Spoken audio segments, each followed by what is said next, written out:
Porque uma pessoa que usa uma máscara durante muito tempo, ela acredita que aquilo é o pensamento dela. Entendi. Ela acredita que aquilo é realmente o que ela é. Se você parar para olhar dentro da sua mente quais pensamentos são realmente seus, você não vai encontrar quase nada. Que a gente sabe cada vez mais de um monte de pessoas e cada vez menos de si próprio. Impressionante, como se a gente parasse no nosso momento de lazer para remexer a lata de lixo. Existem 3 graus de reflexão. Uma primeira, que é uma reflexão moral. Aí viria um segundo grau de reflexão, que seria o filosófico, que já não é mais sobre o que é certo, o que é errado. É sobre o que é verdadeiro e o que é falso. E a reflexão espiritual é aquela, o que é real e o que é ilusório. A gente está ficando, como sociedade, cada vez mais disperso pela maneira como as informações chegam para a gente. Hoje a gente sabe detalhes da vida das pessoas de uma maneira que a gente... de muitas pessoas, de uma maneira que quando a gente não tinha, por exemplo, redes sociais, a gente não precisava lidar. Hoje é muito comum, o Jean que fala que, putz, aqueles 20 segundos que eu fico antes de dormir no TikTok são as 2 horas mais longas do meu dia.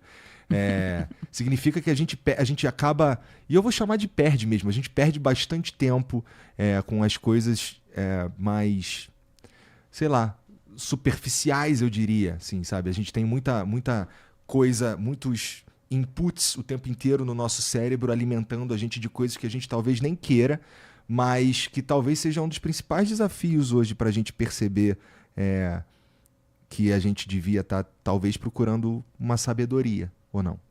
Com certeza. A gente poderia fazer um jogo de palavras um pouco banal, mas de qualquer maneira verdadeiro, dizendo que a gente sabe cada vez mais de um monte de pessoas e cada vez menos de si próprio. Verdade. Né? Porque a gente não sabe fazer uma escolha. Informações são boas quando você vai lá e seleciona. Uhum. Eu sei o que eu quero construir. Quero construir uma casa.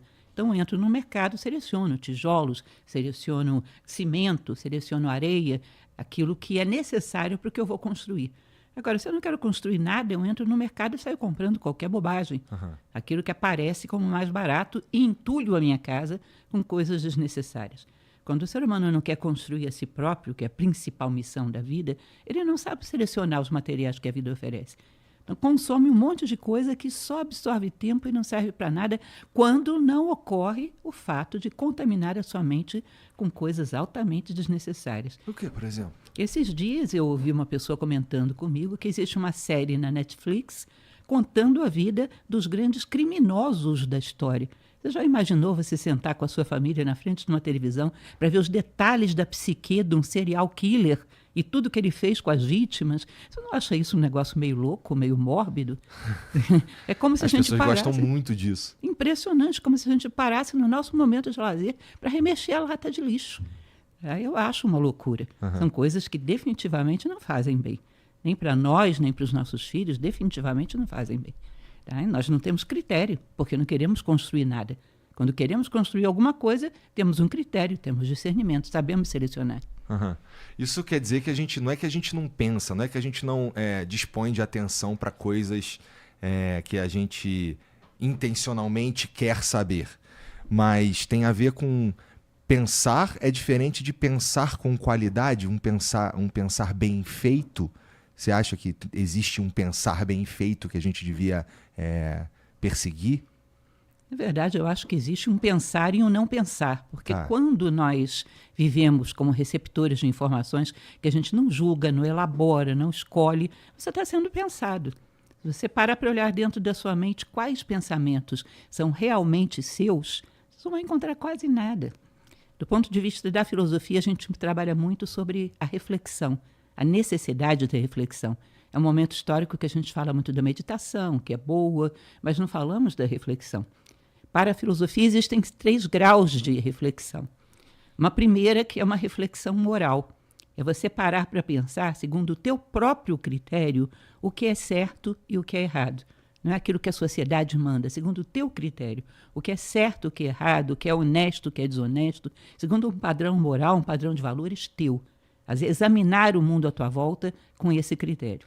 E como é que se constrói esse... A gente já vai para o segundo. Mas construir esse padrão de moral nosso já não precisa de uma certa reflexão primeira? Pois Sim. é.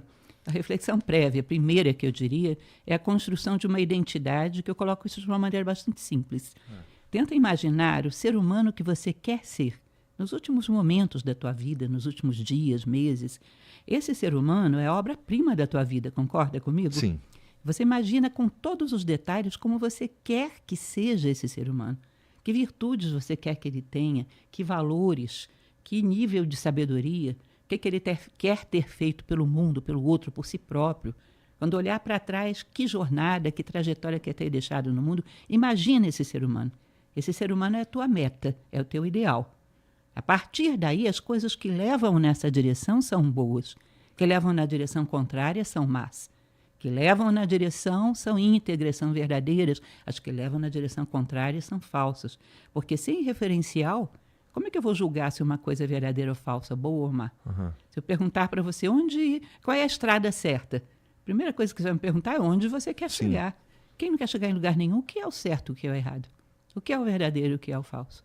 Então, pessoas sem sentido de vida, sem ideal humano, elas ficam muito sem discernimento para fazer essa reflexão básica, que é a reflexão moral sobre o que é certo e o que é errado. Isso é fundamentado na ideia da identidade. Esse é o primeiro grau de reflexão. Aí viria um segundo grau de reflexão, que seria o filosófico, que já não é mais sobre o que é certo e o que é errado, é sobre o que é verdadeiro e o que é falso. Ou seja, em que momento da sua vida você foi verdadeiro, foi você mesmo? Em que momento você se apresentou sem máscara, mostrando a sua verdadeira face? No dia de hoje, em que momento eu fui eu mesmo? Quando eu estou com outro ser humano, em que momento ele está sem máscara e eu também, e temos um contato verdadeiro? Quem sou realmente eu? Onde eu estou expressando a minha verdadeira identidade? E onde eu estou sendo meramente uma máscara programada pelo meio?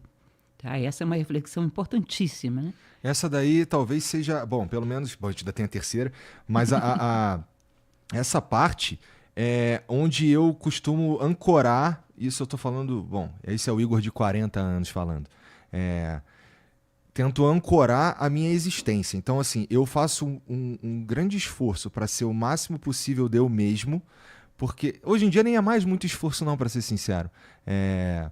Eu acho que se eu não conseguisse ser eu mesmo, seria muito difícil ter esse programa aqui, porque eu não conseguiria sustentar essa máscara por tanto tempo, né? Eu já estou fazendo isso daqui, vai fazer 7 anos. E, bom, não é que eu sou mais ou menos a mesma pessoa, mas há uma evolução, eu vejo.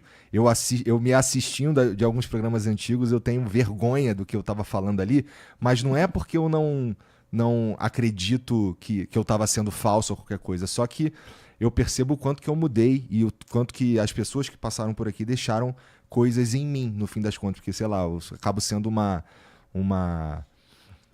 não uma esponja, mas como eu coloco em xeque, e assim, e eu já percebi que eu sou ignorante em uma porrada de coisa, e eu coloco em xeque as coisas que eu acredito que eu sei o tempo inteiro, as minhas opiniões, elas se solidificam ou se alteram à medida que eu vou conversando com as pessoas e as coisas vão, sei lá, e a vida vai me dando mais inputs e mais experiência mesmo para enxergar as coisas.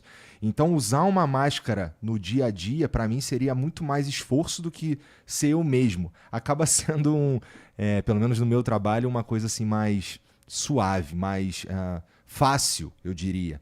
Porque sustentar uma falsidade, para mim, eu não sei nem como é que eu conseguiria dormir. E é interessante porque na internet é muito comum ver as pessoas que sustentam essa máscara por qualquer razão, no fim das contas, assim, sei lá, para ganhar dinheiro, ou porque é o que está sendo dito naquele momento e, portanto, eu preciso seguir aquilo ali e tal. E eu concordo que essa máscara, não usar essa máscara é uma das coisas que me fez olhar para a vida de um jeito um pouco mais... É até estranho. A gente vai chegar lá, porque ainda tem a falta a terceira reflexão, mas, porra, pra mim é tipo... Eu tenho dificuldade de aceitar que não ser eu mesmo seria um caminho viável, sabe? Não apresentar a minha face. Ainda que em frente às câmeras e tudo mais, a gente fale de um jeito um pouco mais diferente ou mais bonito, não sei o quê. Mas a ideia é que o que eu penso não posso falar e nem agir de um jeito muito diferente do que eu penso, porque isso daí destruiria tudo. Me destruiria e destruiria inclusive o meu trabalho. A questão é que nem sempre isso é tão consciente quanto você pensa, Igor.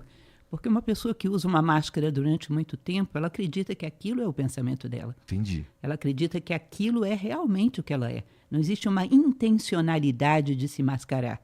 O que não existe é um conhecimento de uma verdadeira identidade. Eu me recordo que quando eu cheguei na Nova Acrópole, meu professor, que é meu professor até hoje, diga-se de passagem, eu sou também uma aluna, ele me perguntou, em que momento da sua vida você realmente está feliz? Eu tinha 24 anos na época. Eu fui dar uma olhada no meu dia, na minha semana, e eu vi que eu fazia um monte de coisas para bater ponto em divertimentos de jovens, mas que aquilo não me trazia felicidade nenhuma, era chatérrimo. Fui procurar um momento de real felicidade e encontrei um momento que eu estava mexendo na terra, no jardim, plantando umas plantinhas. Falei, gente, que ser humano é esse que viveu 24 anos e não sabe nem o que ele faz feliz? Não sabia. Não sabia. Mas com 24 anos não sabe mesmo, né, professora? Mas foi incrível essa descoberta para mim. Eu não sei o que me faz feliz, eu não sei o que me entristece. Eu realmente não tinha conhecimento, então a máscara é mais confortável. Entendi. Se diz, bom, a gente relaxa quando está sendo autêntico, nem sempre. Às vezes você está tão viciado na máscara que você se sente muito mais confortável com ela. Isso que você está falando aí me faz pensar, porra, será que eu sou mascarado e estou aqui acreditando que eu não sou? Vou pensar nisso hoje. Bom, para mim é tipo, como é que eu me sinto? Quem sou eu quando eu vou dormir, quando eu estou sozinho? E aí, geralmente, eu sou parecido, gosto de acreditar, pelo menos, parecido com quando estou com outras pessoas. Então, sei lá. Mas eu vou pensar nisso. Será que eu sou um mascarado? Tá anotado aqui. Uma boa maneira de você perceber isso é quem você é nos momentos onde você demonstra valores. Quando você expressa uma bondade muito legítima, quando você expressa um sentimento de fraternidade que vem lá do fundo, esse realmente é o Igor. Então, essa é uma referência comparativa, para você saber quando você está sendo coerente com isso e quando não. O nosso centro do nosso campo de consciência, a nossa identidade, é totalmente amparada em valores. Os momentos de valores mais autênticos, e não para inglês ver, são os momentos da nossa identidade mais expressa, mais clara. Entendi. E aí a gente tem uma terceira reflexão, não é? Sim, e aí seria a reflexão, nós passamos pela moral, pela filosófica, né? O que é certo, o que é errado, o que é verdadeiro, o que é falso, e a reflexão espiritual é aquela, o que é real e o que é ilusório.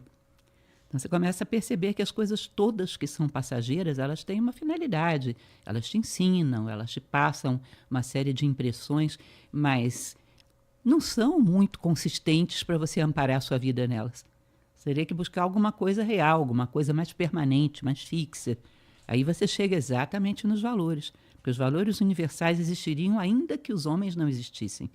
Ainda que não houvesse humanidade, haveria justiça, haveria bondade, haveria amor, haveria fraternidade. São sólidos, são eternos. Quando você percebe essas construções dentro de você, você tem uma sensação de que você tem um pilar que não vai passar, que é algo que é permanente, que é algo que é consistente. E todas as coisas têm dentro de si um pilar, que é a sua verdadeira identidade, aquilo que não vai ser levado e que não faz parte da ilusão do tempo. E como será que a gente consegue começar a entender quem a gente realmente é?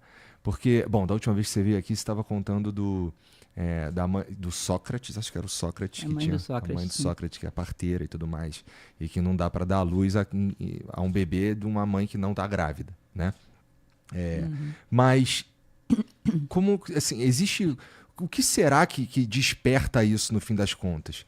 Para mim, eu acho que começa esse despertar para mim, assim, não que eu seja um cara, mas enfim, teve a ver com o nascimento da minha filha, por exemplo. Eu acho que isso daí foi um marco muito sério na minha vida, que mudou muita coisa, muita percepção de coisas, sair de coisas assim, putz, eu quero, sei lá, ter um carro novo e eu quero, sei lá, para direcionar tudo isso de um jeito para outra pessoa, para um outro ser que ainda de certa forma egoísta, já que é a minha filha, mas é muito diferente do que eu estava acostumado até então, que eu era o centro do meu próprio universo.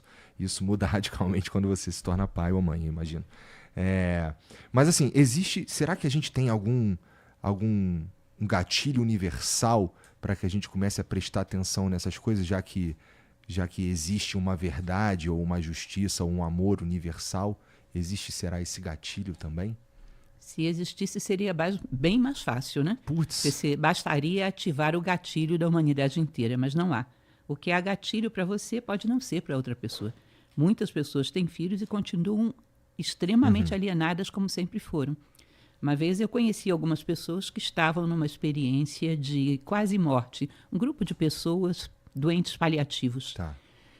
E eu achei incrível o grau de consciência daquelas pessoas, como pensavam com lucidez. Aí eu pensei, bom, será que isso seria um gatilho? Pouco tempo depois eu conheci uma pessoa que passou por uma experiência de quase morte e ficou mais egoísta do que antes. Entendi. Muito pelo contrário. Aí que ela achou que ela tinha que se entregar mesmo a todos os prazeres egoístas, porque a vida era passageira. Ou seja, não é um elemento que possa ser forçado de fora. O pessoal costuma dizer, até um pouco lugar comum, né? Que o ovo da galinha, quando o pintinho vai nascer, ele tem que ser quebrado desde dentro e não desde fora. Não existe muito o que a gente possa fazer desde fora. Existe um momento de esgotamento, que é muito variável de pessoa para pessoa. Às vezes pode acontecer muito jovem, às vezes mais maduro, ou às vezes nunca. Para aqueles que acreditam em reencarnação, né? Talvez nessa encarnação não. Tá? Então, o que existe é uma obrigação das pessoas que têm esse gatilho, que despertaram, de ter um certo carinho, um certo cuidado com aqueles que não despertaram. Porque é muito fácil manipular quem está nessa ilusão, né? Nessa superficialidade. Portanto, quem está desperto tem uma responsabilidade para com a humanidade. Olá, arqueólogos da verdade! Não se esqueçam de comentar no vídeo suas dúvidas e impressões.